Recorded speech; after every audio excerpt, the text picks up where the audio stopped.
Today we begin my NFL cornerback ranking. Jaylon Johnson and Sauce Gardner are generally considered the two best corners in the league right now. Let's find out who has the edge. We're going to start with Sauce and see how he copes with the speed of Miami in week 12.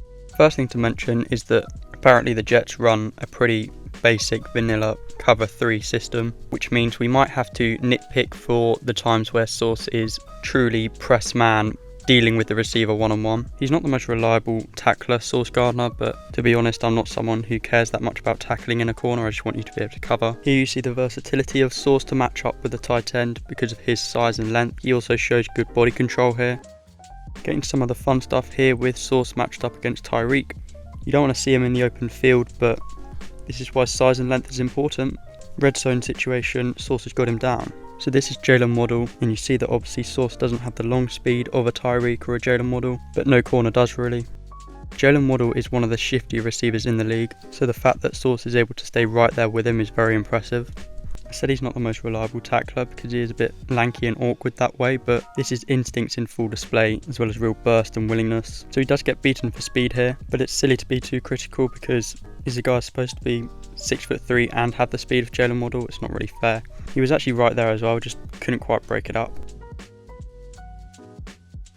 Again, even if he's not the purest tackler, the instincts to clamp down and the speed to get there, very high level. This is my favourite play so far. Look at how Sauce sticks to Jaylon Waddle, again one of the shiftiest receivers in the league, and he is right there on him. We're now going to watch him week 10 versus the Raiders because they obviously have Davante Adams, who is the real deal. This is the first time Sauce is matched up with Davante Adams, and he does show the body control to stick to him. He just can't break it up, but only a small game. So this is Jakobi Meyers, who probably gets a bit underrated, but watch how Sauce sticks to him. Being a good corner can be very deceptive because that's it, that's the elite moment. And because he hasn't turned the ball over or broken up a pass and given a big celebration, that's the stuff that draws attention. But the ability to shift the momentum of your weight as fluidly as that, at that size, I feel like this is probably the best cornerback in the league from what I'm seeing so far. So this is where the cornerback position can be interesting because Sauce is clearly being told to keep Davante Adams in front of him.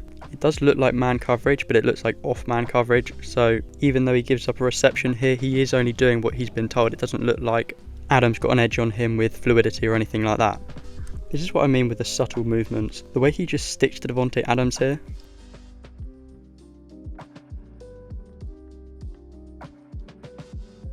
In this frame, you have to be ready to sprint, because if you're not getting ready to sprint, then receivers in the NFL are going to pull away from you, which is what makes it so difficult to be able to just stop like this, even though it looks so simple. This is what makes the difference. Davante Adams on most cornerbacks, the cornerback would be about here, and that would be pretty high level coverage. So to just be right there, it's a running theme of Sauce's film.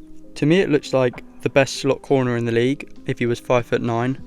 But he's not, he's 6'3", which is what is amazing about it. Let's compare this with Jaylon Johnson against the Las Vegas Raiders in week 7. He's actually had a very iffy career up until now after being drafted in the 2nd round in 2020. He appears to have suddenly broken out in a big way this season. I hate to start off with a negative, but you need to stay tighter here, you can't just let this happen.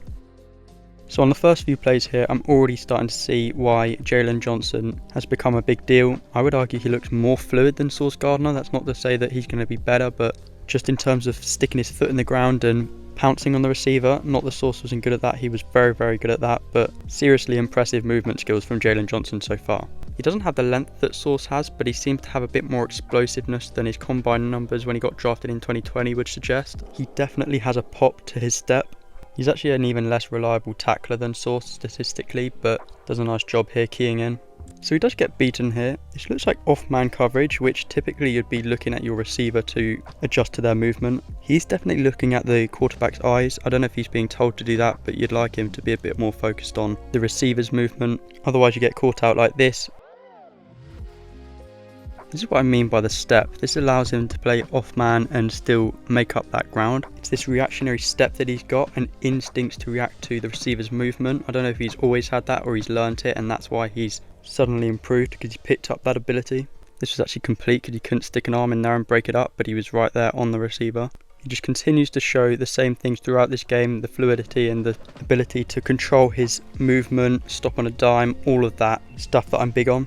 Sauce is very, very smooth and effortless with his movement. He makes it all look easy. Jaylon Johnson, it's a bit more about the click and close ability. He leaves a bit of a gap and then he pops. And don't get me wrong, this film is top tier, but I think that playstyle leaves a bit more room for error, a bit more opportunity for the receiver, as opposed to Sauce, who's just in the receiver's grill the whole play. Now this is Trey Tucker that he's lined up against, and an interesting receiver that I've picked up on film before. He's very explosive, and Jaylon Johnson, he's pretty explosive, but he's not that level with the long speed. And the real issue is one that I picked up on earlier on in the session as well. He does get a bit clumsy and over physical and draws more flags than you would hope for in a top corner. This is everything that's good about Jaylon Johnson rolled into one play, because not just the fluidity that we've spoken about, but I mentioned earlier that he had a reception given up on him because he had his eyes on the quarterback and not the receiver. Well, this is the flip side of it. This is why he does that, because as soon as the quarterback starts to hitch, Jaylon Johnson gets that extra jump on the receiver and picks it off.